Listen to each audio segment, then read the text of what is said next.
And we're back with the doctors on our segment every week, Should I Worry?, which we talk about everything that worries us. And one viewer writes, I've been living with HSV1 for several years. That's a herpes virus most commonly associated with cold sores. Any new treatments for this horrible infection, Dr. Siegel? What about that? I want to get to that, but first I want to tell viewers what it is. If you have a blister on your lips or a red spot and it's painful, or a vesicle or an ulceration, this may be herpes 1. This may be cold sores. It can be transmitted back and forth by kissing. It can be transmitted by sex. Over 30% of us have it.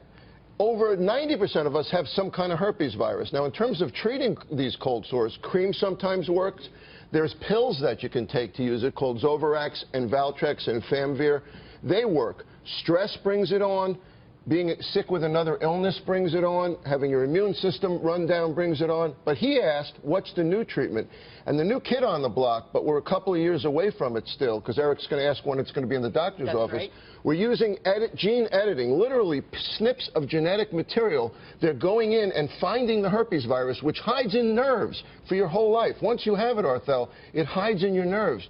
They're sticking in pieces of genetic material to splice it and get rid of it. Wow. Very exciting. We're not there yet. And how far are we, and would that also apply to, because now we're talking about the fever blisters, the cold sores, which I have a question about that, but that's, at least 5 years. Simplex 1, right? But what about the other one? Would that also Absolutely. work on that one as well? That one, both herpes, mononucleosis, and cytomegalovirus, which can affect pregnant women. All of the herpes viruses. We just showed something. It's a genital herpes thing there. What is the difference between like this and the genital herpes? And I'm glad that you went like this and you didn't go down there. So herpes 1 is basically type 1, which is the oral herpes. Okay. And you can pass it on. It stays in your system. It's dormant for a long time. It stays in the nerve called trigeminal, and because of fatigue or stress, it can travel through the nerve and comes right over the lips.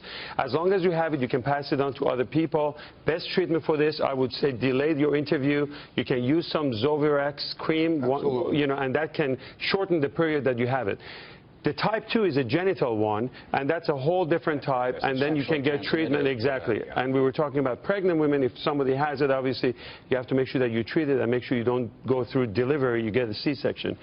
So you said Zovirax. Is that something you get at the drugstore? You need a prescription, and there's no cure for it. None of this is cure. What it does, it shortens the period of having those blisters where you have them. Now, they can go away and never come back for many years, and then they can, or they can come back very quickly. So nobody knows what causes this. You told me in the break, because I mentioned something like, oh yeah, it's those cold sores. People get it in the wintertime. Well, that's a very good question. It has nothing to do with the winter. They just call it cold sore.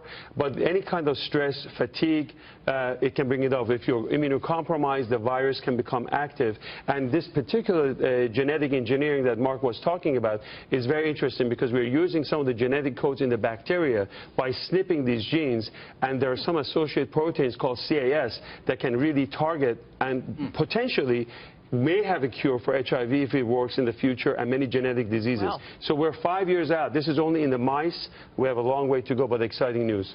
One more point to make is what all of these herpes viruses have in common, Arthel, is that they hide in your nerves. And that includes chickenpox, which is why people say to me, how did I get shingles if I already had chickenpox? Well, that's how come.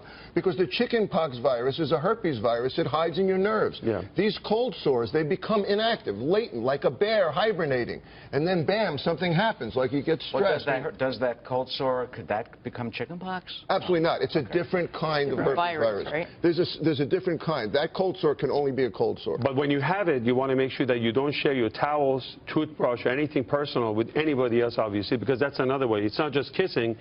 Even with the towels, you can pass it down. That's a big thing, because you know you have those hand towels at in your bathroom, and you dry you wipe your face with it, and somebody else in the house has it. Oh my goodness, I couldn't have thought about that. There is an infection in the eye that's associated with this, so I want you to know the cold sores can lead to an infection in the eye.